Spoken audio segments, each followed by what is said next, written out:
Welcome to Stronger Than Lipedema, the show dedicated to empowering women with lipedema through knowledge, support, and real life solutions. I'm Cindy, your host, along with Christy, my co host, and we are fellow advocates on this journey to better health, confidence, and well being. Each episode, we dive deep into the world of lipedema, bringing you expert insights, inspirational personal stories, and the latest strategies to help you manage your condition with confidence.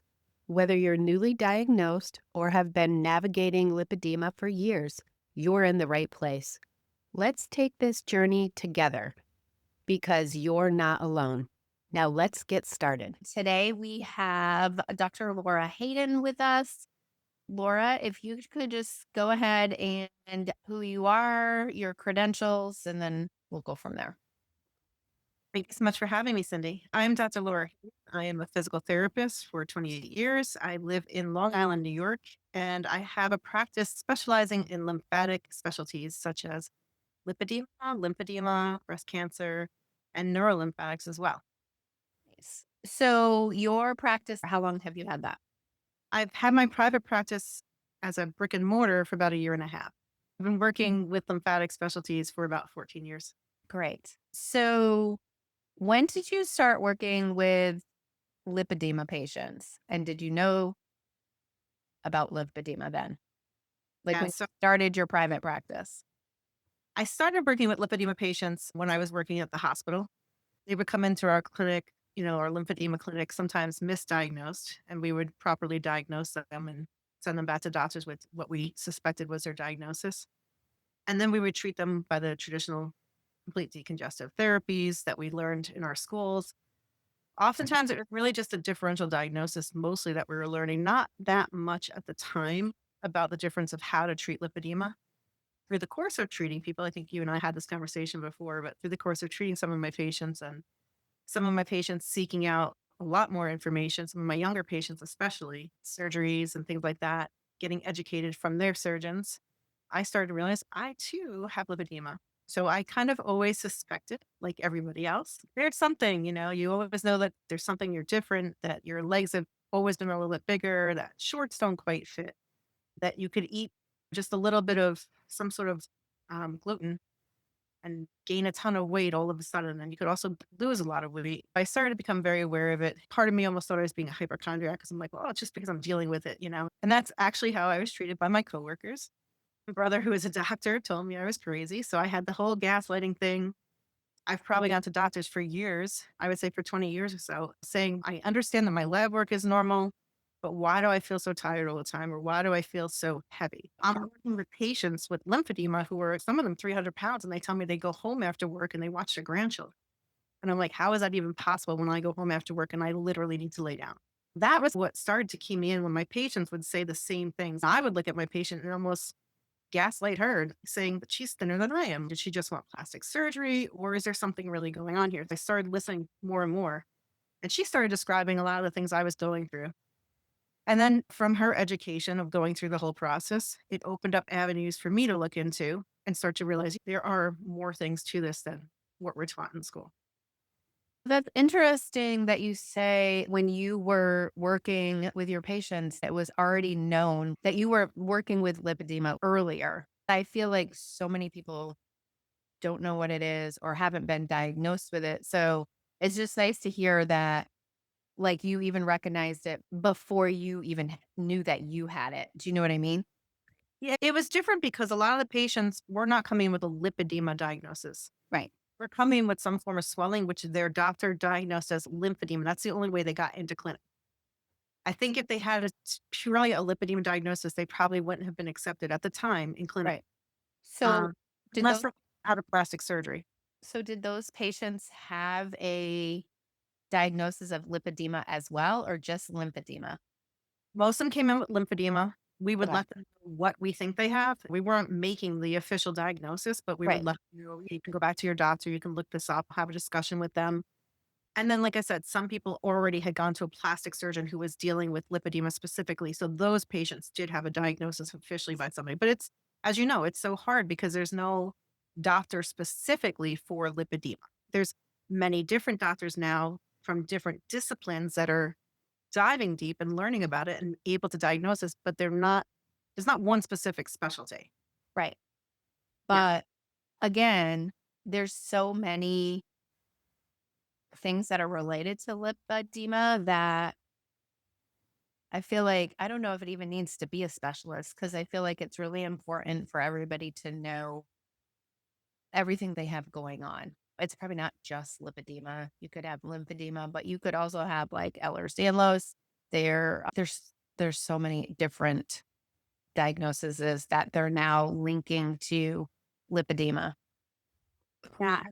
It's kind of the same thing with lymphodemas. A lot of patients are coming in, and even sometimes I get calls here, and the patient will be like, "Well, I was looking for a doctor to diagnose me." And I say, "Okay, well, you could come in and I can let you know what I think and send the information to your doctor, or I can give you some brochures on it from Lipedema Foundation." They seem to want this specific doctor, and I try to explain to them it doesn't necessarily exist. Yep. Specialty doesn't exist, and that honestly, in my experience, you're probably better off getting diagnosed or getting an idea of what's going on from your certified lymphedema therapist, typically an OT or a PT. Occasionally, there will be a massage therapist who's been doing this for 30 years and knows a lot about it, but they also won't necessarily make a specific diagnosis. It would be nice if, as a PT doctor, you could actually diagnose because you guys see it. And I've dealt with it so much because of the lymphatic portion of it. But you're gonna send, like say, like you just said, somebody came in and saw you. You're gonna tell them your opinion on it, and then send information back to their doctor. We've all been gaslighted about this. Well, not all of us, but most of us have with our doctors ourselves. Like Yeah. when I went to my doctor, he was like, "I just think you need to see a functional medicine doctor." Hey, at least he gave you that. Well, yeah, I Or guess. He was like, "I don't know what that is." He's like feeling my ankles. He's like, "You don't have any swelling." I was just like, "Okay." But I did too, though, when I went to see a PT specialist in our area that works with lymphedema and lipedema, literally the only one in a 2.5 hour span. I thought when I went there that she could diagnose me. I was like, "Oh, this is going to be great." Like, so went and had the whole evaluation, but didn't realize that I was going to have to take her evaluation to the that doctor. can diagnose you in the sense of giving you the relief of knowing, but it's not an official diagnosis for anything on your medical record for insurance. The insurance wants it coming from a medical doctor specifically. It varies state to state.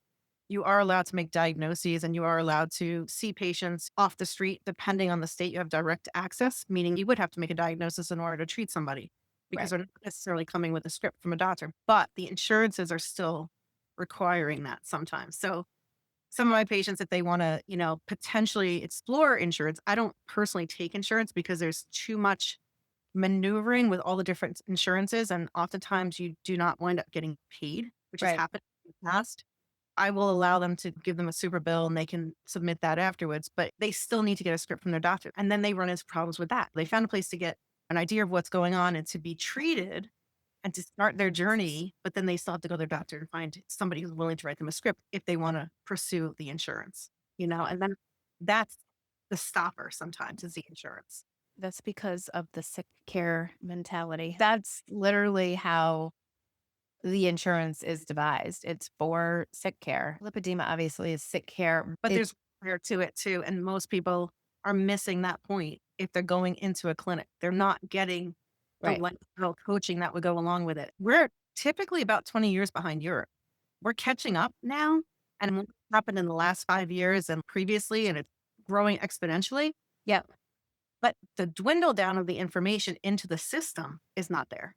The time that it would take for the practitioners to get educated and still work in the system, it's not happening. They don't have exponential time. They're getting overloaded with these new insurance changes because now Medicare started covering some garments. So now they've become not only the therapist, but now they're trying to order all the garments. And the people that used to measure and order garments for them have almost stepped out and been like, okay, here, enter all the information online and you can do it for us. And they're still getting paid for it. So it's only gotten harder for the therapist. Yes, I get it for sure. All right. So you did mention about you having lipedema. So can you give me your journey with it? I believe when you and I talked, you hadn't been officially diagnosed. So if you can just give me your little journey on lipedema. Yeah, so just like everybody else, the same type of stuff. You knew when you were younger, you could gain weight very easily. I was a very, very active child. I also have a comorbidity. So I have something that would cause some inflammation already. I had a spinal tumor when I was born. So I contributed everything to that. And I'm not saying that it's not related because I do think it's still partially related thing. However, if you go into all the diagnostic criteria, I still fall under every single category of it. So if I were to go to any one of these doctors, I'm sure they would give me the same diagnosis. That being said, all my signs, symptoms, the things I will complain about, the things I've heard everybody else talking about are the same. When I was younger, I couldn't wear shorts, or to this day, I don't wear shorts. I pretty much always wear capris or skirts or something like that. For me specifically, I have it in my thighs. I don't have it necessarily all the way down the leg at this, Yep. but as we approaching an older age, it seems to be getting worse with the hormone aspect of it. The less you move, the quicker it progresses. So over time, I've been to a lot of different doctors, a lot of nobody really diagnosed it, but I have been to holistic doctors. I have been to doctors that have done both medical side and holistic side. And there's been help that way in some respects as far as inflammation goes. It's been helpful to see how things can change within your own body and to know what you can bring into patient care. I went back and did my doctorate later on in my career. I was already a PT for 20 years. Hmm. By the time I went back to do my doctorate, I was already studying lymphatic specialties. So I was already researching lymphedema, lipedema, breast cancer, stuff like that, and how the whole lymphatic system's working. So that was a great opportunity for me to really dive into some of the research, even though at the time there was not a lot on lipidem. I love to hear the different stories people have. It's pretty much all the same common factors that we are now realizing that is what everybody is Yeah. having are pretty much the same. I, I remember when I was in my early 30s, I went to my physiatrist that I was very close with. And I said to him, I've gone back to working out. I hadn't worked out maybe in 6 months. For some reason, I am in so much pain, it doesn't make sense. He goes, oh, well, you're just sore. It's been a while. I said, no, it's not soreness. He goes, well, you just have to do a little less. I said, I've been doing a lot less. I hurt for days after where I don't even want to go back to the gym. And honestly, finding compression accidentally, this was way before I even became a certified lymphedema therapist. I went to Old Navy and I got some workout pants that had like mild or moderate compression. And all of a sudden I was like, wow, I feel like I can clean my house today. If I wear these pants, I can clean my house. If I don't wear these pants, I wear like a baggy pair of really comfortable, sweatpants on the weekend. I had no energy. That was the first key to me that something was off. Since you mentioned compression, what conservative therapies do you currently use for yourself? I'm different because of my comorbidity. So compression was really difficult for me. It still continues to be. And I think it's difficult for a lot of people with lipedema. So a lot of women that come in, there's always a question on my questionnaire before you come in. Do you wear compression? And it's probably 50-50. They've already understood that there's something. They've been doing their research online. They know that it's potentially going to be helpful, but they have a really hard time finding what works. And so did I. Even as a lymphedema therapist, I was in charge in the hospital system of setting up all the in services. So anybody that would come in, all the vendors that wanted to see all of us lymphedema therapists had to go through me. I would create the schedule. As most places, this takes place on your lunch hour. So the three of us, there was only three of us at the time, would be sitting there, giving up our lunch. They bring lunch for everybody else. And we were the ones that had to sit in a meeting and not have time to write our notes that day. We didn't want people coming in more than needed. If we wanted to know something about a new product, by all means, they can come in. If we had a question or if we Yep. had a that was difficult, by all means, they can come in. But otherwise, it was like once a year for all the different places because there was many. And they would come in, they'd always offer, oh, you're having problems. You like compression. Let me get you this. What's your size? They would size me out, send me something basically for free because they want your business. Right. I never really found anything that I would wear every day for myself. None of it was so perfectly comfortable that I could actually deal with putting it on, or my ankles would swell, or it would create a crease in my upper thigh that wasn't there without it. It Right. would cut into my groin and I would have a redness at the end of the day. And I was like, why am I even doing this? It wasn't until years later. And honestly, a lot of it was just researching and talking with clients and looking online at different stuff that other people are talking about. Being in the group, they're so helpful. Start to find stuff that works. And you're like, oh, I could wear this every day. Like, this is amazing. And that's now what I'll refer to my patients. I'll size them up for that. I'll measure them for that. And that's what will get them. But in the beginning, when we would see patients, a lot of therapists will try and treat a lipedema patient the same as lymphedema, especially when they come out of school. Okay, you'll come in 5 days a week and we'll do this and we'll even compress you. Some of them I look at and go, they don't even need compression. Why would I do that? So I knew how uncomfortable it was. Why would I try and put a bandage on somebody? I'm wasting my time, their time, bandages, and they're not going to come back if they're not comfortable. This is too much. I quickly learned that wasn't working.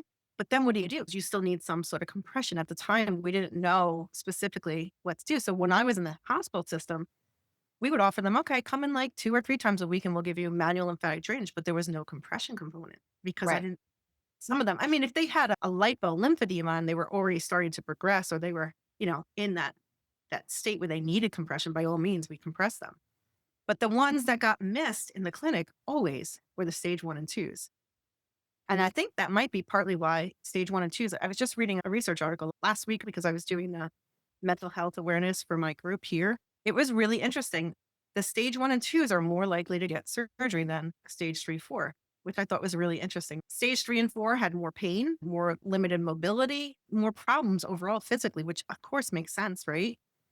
The interesting part was stage 3 and 4 also by the medical community got more gaslighting, got told more oftentimes by doctors that you should just go and, calories in, calories out, go on a diet, go exercise. Meanwhile, they can't move. I guess they're looking at the stage 1 and 2s, figuring, all right, they're not that bad. We don't need to talk to them about diet and exercise, but here's surgery for you. But the people that are really bad, we're just going to tell you to keep doing the things you've been doing for 20 or 30 years that haven't worked. I thought that was really interesting. Once you get all these little pieces in, and that's what I try to do here is created like a 12-pillar program, a lot of lifestyle coaching that goes in it. And there's so much more to each component than just saying, hey, are you hydrated? Right. Patients will tell me they don't like water. Then we have to have a whole conversation about why and what it does for you. Once you understand why something's important and how it's going to help you, and then you start to experience that thing, then you're more willing to actually make that a part of your daily routine. Yep. I 100% agree. So you mentioned in the research you did recently, did it say why 3 to 4, stage 3 to 4 typically don't do surgery or are as quick to do surgery? No, it was just a I questionnaire see. that put through like 1,300 people or something like that in an English speaking country. No, it didn't give the whys. It went out, I think it was 2014, the study went out. Okay. Really a survey of people that were either diagnosed or self diagnosed. It was interesting because those 3 to 4 people were less likely to seek psychiatric or psychosocial evaluation or help, whereas the Hmm. 1 and 2s would. And I thought that was really interesting too. But I think there's a combination of factors. Part of it is the age group, right? Because Yep. probably by the time you're 3 or 4, you're not 20 or 30. Probably in your later stages, at least 50, 60, 70. And I think they have a different mindset than the younger people as far as mental health. It's more acceptable for the younger people to think about using mental health, whereas the older generation didn't do that so much. I think that's part of it. There's a lot more gaslighting that went on for the older people that they've went through this for so many years without answers that they just don't feel like there's any help. So why would they try to go somewhere where somebody's not going to understand it again? Right. No, I do get that. And I was just thinking, I feel like in these groups too, like Facebook groups, that there's less likely to be 60, maybe 70, 80-year-old women versus younger. I mean, That might just be a part of it being Facebook. right. Facebook, which is nice when there's other forms of education, like these podcasts or YouTube or different places for people to reach out and find information because, yeah, there's 7 billion people on Facebook, but there's a lot of people that are not on social media. So it's great to have the support groups on social media, but if you're not on social media, Where are you getting that information? right. It's so So true. I think it's harder for them to even I don't think it's because they're not able to get the information that they're stage 3 or 4. It goes on for so long that people just don't know. Like, I was in my 50s before I knew. Yeah. So I just And think I almost think there's a benefit to having found out in the last 5 years versus having found out maybe 10 years ago. So much more information going that you feel like there's hope and there's something for you to do rather than you're almost at the point where you might have given up already. right. So let's go back to compression. I never ever for compression. I've tried a million different types of compression. Going into surgery, I was stressed out about having to wear compression every single day. But I think it's helpful in the groups as well with compression because people will tell you in the groups, I like this, I don't like this, I've tried this, this is how it feels. So it's very helpful to have that information when you're looking at compression because it's not just one size fits all and they don't fit the same. And it depends on your stage of lipedema as well, not just lymphedema, but with the lipedema specifically, depending on where you are, it's uncomfortable to pull things on over your skin, over your legs from pain that you're having, like in your thighs. And now you want me to pull compression over that? Like, I don't think people realize how important some of these things are because they're just like, I don't want to do that. Right. A lot of doctors have looked at studies that say vascularly, the higher the compression, the more the return. And so you need to be in your legs. This is what we were taught too for lymphedema. And they try to apply it to lipedema, and I don't think it works that way. But that's my personal opinion. It's You've not the got to be at same. 30 to 40. I don't necessarily agree. And I also think, just like anything else, you need to build up to that. If right. Because it's not, I mean, it does have to do with obviously your lymphatic system and if it's blocking the lymphatic system. However, it's not the same when you're wearing compression. When you have fibrous nodules, you have painful nodules, it's not the same as getting fluid to move through your body like it's supposed to Correct. because Right. compression isn't doing that. But I will say it does help with pain, but most people don't understand that because it's a process to get. Correct. I mean, I think with lipedema, you want compression that's just compressive, yes. not really to pump everything out. Something that's going to micro massage. I love those types of things. If you're sitting still, that might not be the thing for you. You know what I mean? Yep. But I think the lower grade is amazing for some people and it's tolerable. The best type of compression they say is the one that you're going to wear. So if you're not going to like it and you're not going to wear it, don't buy it. I like Morena because it's like a tri-flex material. So it does give you more movement. And the studies that they have done with the grade of compression, it's supposed to be 17 to 20 is the sweet spot for having enough compression, but not too much compression, especially for lipedema patients. People are like, oh, I don't want to buy that. It's so expensive. I will say it is expensive. However, I have also spent probably thousands of dollars on different types of compression pants off of Amazon, wherever, and I don't wear any of them because Yeah. none of them fit right. So you're better off to spend $150 on a pair of pants that you can actually, or a pair of compression that you'll actually wear, if that makes sense. I even think some of the things that you could buy that are, just out of store. If you're not going to get more swelling in your ankles or if it's not going to push down because it's not tight enough for your ankles, which is my problem, if it fits you perfectly and it's just a little bit compressive, that can work. Medical grade typically was 20 to 30. So insurance wasn't covering anything less than 20 to 30. So oftentimes the push was to sell you something that's 20 to 30 simply Yep. because nothing else was covered underneath. My first compression ever that I realized I actually liked, aside from going to like Old Navy and getting a pair of, workout pants, was a thing that I found in New York City. I was in a shoe store or something like it, and they had compression on the wall. I was like, Mhm. oh, I'd never seen it in 15 to 20. Let me get some because my legs were bothering me that day. Pair of pantyhose. And it was $20 or something like that, $40 maybe. And I was like, even though I can get this for free, they've never offered me this before. So let Right. me try this on. Maybe I even just needed pantyhose, and this was the place I found because I had to run in pantyhose. I don't remember, but Right. I'm putting them on, going, these are amazing. And it's funny, you're talking about the older clientele. I have a 70-year-old who comes in here who looks amazing. Yeah. She's pretty active. She worked in a hospital, not clinically, but she worked in IT. She said because she worked in the hospital and was standing all the time, they always wore support hose. Now we've had the conversation a bunch of times. And you might remember they had those Hanes with the little egg and they had the extra support and they were like maybe $8 or $9. So they were expensive at the time versus the $99 pantyhose. But it was like you felt like, oh, this is worth it because I feel energized in this. And that was how they advertised it. Right. A Yep. lot of people wore them. And she said she wore them every single day. And she thinks that's what kept her lipedema at bay during her lifetime because she was actively moving around, but had those on all the time. Yep.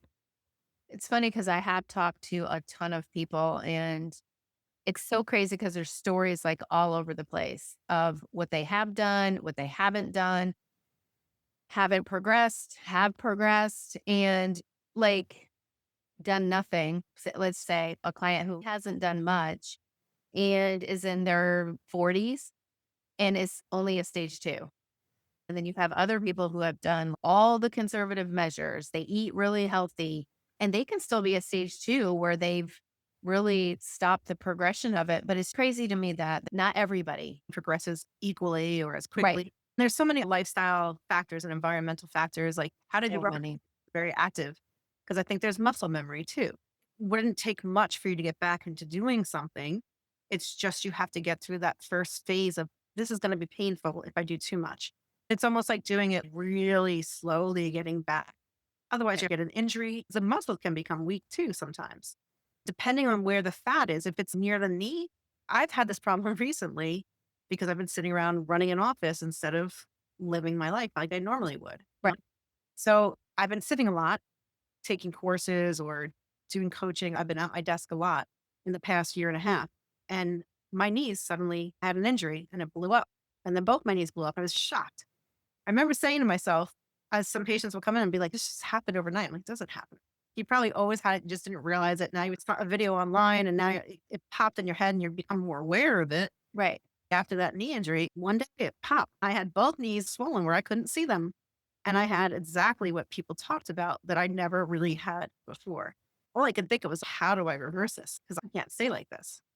And that was the next few months' work. When I fly, I swell. That's always been an issue since I'm in my 20s. I flew down to Florida to the Keys with my 2 girlfriends.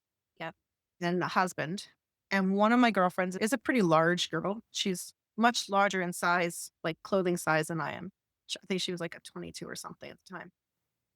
And we went down there and the first day we stopped, we had a meal. I think they had some sort of buy one, get one free. So we had 2 drinks. And I was not aware I was going to have any issues. So I had 2 drinks, no problem. I just came out of college a year or so ago. I knew how to drink. It was not a problem. And when we got up to walk the couple of blocks back to the hotel, I could barely walk in my little sandaled or slippered shoes that I had on. And I said, I need to go to get new shoes. None of them fit. So ultimately, we went the next day to McCann's and I had to buy men's sandals that had the straps with the Velcro because I couldn't fit in any shoes all of a sudden. And it's not very typical of lipedema. And that's more of a lymphatic problem. Right. Now, I think there's a new video by Dr. Wei Chen and Karen Herbst. Somebody commented below that I read that there was talk in that video about how oftentimes with lipedema, there's a primary lymphatic issue first. And I said, well, that makes perfect sense. You know, why I've always swelled in one leg when I fly, but most of my swelling typically is in the other side where I had my tumor. But both legs now are swelling with lipedema. I think I watched that video a few days ago about it being an underlying condition for every single lipedema patient. And I was like, oh, Sure. other conservative measures. Do you use other conservative measures, not just compression? And do you recommend them to clients? I do. I recommend everything to clients. Oh, and that's why there's a 12 pillar rule. I think just like myself and most of my clients, there is overwhelm. And I think there's also a lot of stress involved in this disease process. I think there's a lot of trauma involved. Pretty much 100% of my clients that I've asked have had either trauma or chronic stress or both. A big portion of the way I run my program is so that they never feel like it's overwhelming because that's what I find online a lot. There's so much information out there and there's so many different things you could do that it becomes overwhelming. And that's where I try to guide people and create a program that works for them. We always try to give them a taste of everything so they can see how that feels. I try to explain, not every device is made the same way. Yep. And again, a lot of this is based on experience. I bought a vibration gun. I tried one in a store that had it on display. It was one of the top brands and, $500 or $600. And I was like, wow, that felt amazing. I did it on my knee. I had an injury at the Yep. time, plus the lipedema. And I just did my thigh and around the knee. And I knew not to do my knee because I was a PT. And then it felt so good. I did my knee, you know, and I got up and I walked, and my husband couldn't keep up with me for the first time. Right. Usually it's the other way around. And I said, wow, I feel amazing. Like I could fly. And so I realized that was a great thing. And the next day we went to Target and my husband's like, there's one of those massage guns. Get that. So I got it, $100 massage gun. And I put it on my leg, and oh my gosh, the cottage cheese that came out, and the look of my leg afterwards, I was like, what did I just do to myself? I was Oh, more, I mean, yeah. they all looked not well, but you accept your own not well. Right. You don't want to make it worse. And I wholeheartedly made it worse. So immediately I returned that. And I didn't feel better either. Like it didn't make me feel good at all. Like if anything, it was just painful and it hurt. So there's differences in the types of guns, how you use them, what are the heads that you're using? Like, are you going to use something like a crescent moon type thing on it? Not all of them sell it like that. Each one is different. So I try to explain all that to them so they can experiment and know that. And this is a big part, even with the compression, right? Like we've tried something and it didn't work, or you bought something off of Amazon. And how many patients try to buy a sock off of Amazon, and meanwhile they have lipedema all the way up their legs? That were the worst things to do, because now you're just pushing the fluid up to your knee where you already have a problem. Right. Once these people are complaining of knee pain already, and now you're just pushing fluid and making it stop right there instead of all the way back up. So, you know, I try to just educate on everything. There's a lot of clinicians that were taught through schools, we don't like pumps. We don't like the compression pumps. But for years, we would tell people that we didn't know. That's what we were told. I taught for the school. I was, TAing for the school. And I always try to marry the two different teachers because it's a 10-day, pretty intensive course. My most frustrating part was when my teachers told me different things. Yep. And nobody could explain why that one said that and why that one said that. So like I try to come in and teach to the students, okay, this one works in this type of setting and they do that there, but over here they work in that type of setting. So it's a little different. And this is the middle ground for that. But with the pumps, I would ask them, why don't we like the pumps? Nobody can answer me. That being said, I've asked all the pump people, like, show me the research, and most of them couldn't show me the research either. So being involved with the NLN and for teaching, I met the person who was in charge of the NLN for a while. And so I got to be in charge of one of the conferences with her. And I got to meet different people through the vendors. And so now I get a little more answers. So I understand it a little bit more. And also, I still take opportunities, even though I might think something, I don't ever close my mind to it. Because if one person tells me it helps them, then I want to know why. I want to know what specifically helped them because they deserve to know. One of the important things to tell patients, like this is the one thing that I do with my clients is there is, because a lot of them will ask, what about vibration? What about rebounding? What about this? What about that? And it's like, you don't have to do all of that. Already under so much stress. Let's pick a couple things that work for you, that make you feel better, and just do that. Like, don't worry about you have to do the compression pants 5 days a week. You have to wear a compression. Let's just work on a few things that work for you, because something that works for me might not work for you. I'm sure you teach your clients the same thing with the pillars about nutrition. It's not the same for everybody, but there is an overall teaching. Let's work with you and your body and see which things cause inflammation. It's important for people to realize that they don't have to do all of these things out there. Do they have to do some if they want to go down the surgery road? Yes. Do they have to do it all? No. But and I don't. think some of the biggest things are definitely getting hands-on therapy if you Yep. can, if you have the ability. The manual lymphatic drainage is amazing. And honestly, who doesn't makes a huge difference. It should always be very, very soft, where there's a stretching of the skin. That's all it's meant to do is stretch the skin because that's where your vessels are for your lymphatics. If they're pushing fluids out of your incisions, that completely is not lymphatic drainage, not at all, and it's unsafe. That's such a huge part. And it can be so comfortable and bring down the nervous system if you're doing it right. And then it's even absorbing whatever fluid it can. Lipedema Right. is not hugely moving of the fluid thing. But for the pain and the symptomatic heaviness, that's huge. That's probably my primary thing. Yep, I You can't agree. find somebody or you can't afford it, then, what's primary? Obvious things in life, right? Sleep, hydration, diet, right? Stress. You're moving. Yeah. You can meditate somehow, that type of thing. But we go deep into all those different things to give them the tools. Because some people never meditate, like they never take time out during the day. They go from one thing to the next thing. As we're all guilty of it at some point in time, right? Yep.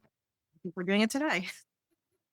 Even right up to the minute they go to bed, they're constantly doing something in the time that we live in now. I stress with clients about a nighttime routine and shutting down the electronics. People feel like that's their way of relaxing and chilling out, but it's actually doing the opposite, even though Correct. you think it's not. Especially, blue light, the stimulation, and then try to go to bed and wonder why you don't sleep. We're all guilty of it. Yeah. Nobody is perfect by any means. And you get a thought, there's also this potential that there's more ADHD with lipedema. So it's in the book. I 100% agree. Yes, yeah. And most of my patients would say the same. You get a thought at night. That's when your brain finally shuts down from all the other things you're trying to do. And then you're like, oh, I should look that up right now. If you don't have that routine, It's really important to instill that. All right. I have two more questions. One, you and I talked about this a little bit previously, but if you could just share your thoughts on surgery for lipedema. Not uh, necessarily to you, but you can share how you feel about it for yourself as well. for others, you mean? Yeah. I mean, it's a tool like everything else, right? Yep. So for some people, it does amazing things. For some people, they don't want anything to do with it. They don't want medications. They don't want surgery. Like they've been down that route and they just want to know what they can do for themselves. I would say the most important thing about surgery is finding the right doctor who knows what lymphedema is and isn't just going to do liposuction and making sure that you're going to the right manual lymphatic drainage before surgery and after. And I think before is really important. There's a big thing, and again, different from state to state, but you can only take a certain amount of fluid out in an outpatient setting or a clinical setting of the doctor's office versus being in a hospital setting. Yep. I'm not sure that it's the same in every state. It's something like 5 liters or 10 liters, and that determines how many surgeries you're going to need. If you want to save yourself time and money and not going under the knife again or the anesthesia, you want to get rid of as much inflammation and fluid prior to surgery. Now, if you're going to try and use your insurance, you have to get conservative measures and show that you did all those things before surgery in order for coverage. But even just for yourself, if you're not well prepared for what you're going to go through and have spoken to somebody besides the surgeon who can prepare you for that, you're not ready for the emotional turmoil and the roller coaster ride you're going to go through afterwards. You know? So there's a lot that can be done ahead of time from moving fluids out for help getting compression because some of these surgeons that I've spoken to, I've said they literally tell patients just to go on Amazon and find something. How are they going to find something for post-op when you have no idea what size you're going to be? And that's insane to me. Honestly, Right. that's the worst advice. Once I heard that, I wouldn't recommend that doctor. If you don't have a plan for what your patients are going to do afterwards, that's going to fail. They should provide it. And if they're not, It's they free. should be partnered with somebody. Why did you have surgery? I'm not one that says you have to wear it all the time, but if you're having surgery, you need to wear that. If we can get fluid off, if we can get you in a better state where you're less pain, you're going to go through that surgery so much better and potentially maybe even need less surgeries in the end. I Right. mean, there's a possibility. The other key is if you don't know what to do after surgery, they're not going to be successful if you don't continue to have the lifestyle changes you needed to have prior. If you just decide not to do it and you think surgery is the answer, I don't agree with that. Right. Maybe at a stage one, you can get away with that, because you weren't that bad and you haven't progressed and it'll hold you until you have the next hormonal shift in your life. I was just going to say the same thing. Next hormonal shift. And then if you're not being big or eating appropriately, hopefully if you're only a stage one and you figure this out and you're on the ball, you're probably on the ball in life. Yeah. You'll ride through with no problems. But I wouldn't say that's going to be the case for everybody. Life gets harder as life goes on and you have more responsibilities, a house or kids or a husband or the aging parent, like a harder job, whatever the case may be. Things Yeah. life gets harder. So you really need to know ahead of time what you're going to be doing afterwards so that you don't wind up missing this great opportunity that you And get having a surgery. And I do see it in a lot of books, in a lot of groups, even in my own group and with clients. It's the same thing. I do think that a lot of people think that surgery is going to be the fix, and it's not going to be. And it also depends on what they're doing. A lot of them are trying to scar down that tissue so you Yeah. don't rebuild fluid in the area. But then if you rebuild fluid, because fat cells will grow, right? They weren't removed everywhere in your body. So if you're going to gain fat, now where does it go? They say it moves, but the reality is if you gain weight, you have more toxins coming in. And what our bodies do with lipedema is it stores it in the fat, which in some way is a benefit to us, right? Because at least we're not storing it in our reproductive organs and potentially down the line getting a cancer or something like that. I think we're more protected because of our fat, but we're still going to store things in our fat. And there's still so many things in our environment and our food, drugs that we take or drugs that wind up in the water supply, like stuff that's getting flushed down toilets. You need to know how to mitigate those things. Right. I agree 100%. And then one last question. What piece of advice would you give somebody that thinks they have lipedema? I think one of the best pieces of advice for somebody newly is suspecting that they might have this heaviness in their legs or this abnormal fat, or they've always had this. I would say look online and look. I really find Lipedema Foundation to be a great website. Hmm. I think so too. Have a ton of resources. If you're going to get scared and panicky and overwhelmed, maybe you go find yourself a certified lymphedema therapist, a PT or an OT. Try to get an appointment with them. If they're private pay, even better, honestly, because you'll get in sooner. It's really hard to get into the lymphedema clinics oftentimes, at least around here. I don't know about the rest of the country, but I think it's the same. Sometimes it's like a 3 month, 6 month wait. So if you really want to find out more and you can find somebody who's specializing in your area, by all means, just pay them the money, get the consult so they can say, yes, this is a thing for you, or no, this is not. And you don't have to worry about it. And then Right. the guidance, if you choose to work with them, great. If you don't, don't. The best things I've done in life, when I had a real problem, I went to the doctors, I used my insurance, I went through 1,000 tests, worried, and got bills I wasn't expecting. Ultimately, I wound up at a holistic doctor, or somebody that would specialize differently than within the system. And I did some acupuncture and a bunch of different things. Can I say exactly what one thing fixed it? No. I don't know for sure. Do I care? I don't care. As long as the problem is gone. That was something that happened in my life where I was having numbness and tingling down both my arms. I cleaned up all the toxins from my life. I changed the food I was eating. I had a health and wellness specialty that I learned so much from their community. But I did all those things. And ultimately, I don't have the problem anymore. I was able to stop it in its tracks. I would say find somebody in your community that you can develop a relationship with because this is not something that's necessarily going to go away fully. The more you can find somebody who knows more about it, that understands it, that even has it, you're going to find so much more information. People that have it are diving down rabbit holes trying to find out how to help themselves. Yep. It's true. Yeah. Perfect. All right. Well, thank you so much for taking the time out of your day. I know we've tried to schedule this a couple times now, so I really appreciate you taking the time to talk to us today. Thank you, Cindy. I really appreciate you. That's a wrap for today's episode of Stronger Than Lipedema. I hope you found inspiration, support, and valuable insights to help you on your journey with lipedema. Remember, you are not in this alone. There is hope and there are solutions. If you enjoyed today's episode, please be sure to subscribe, leave a review, and share with someone who needs to hear it. You can also connect with us on social media. Our websites will be listed below in the show notes for more resources and support. Until next time, keep advocating for yourself, keep learning, and most of all, keep believing in your strength. Take care, and we'll see you in the next episode.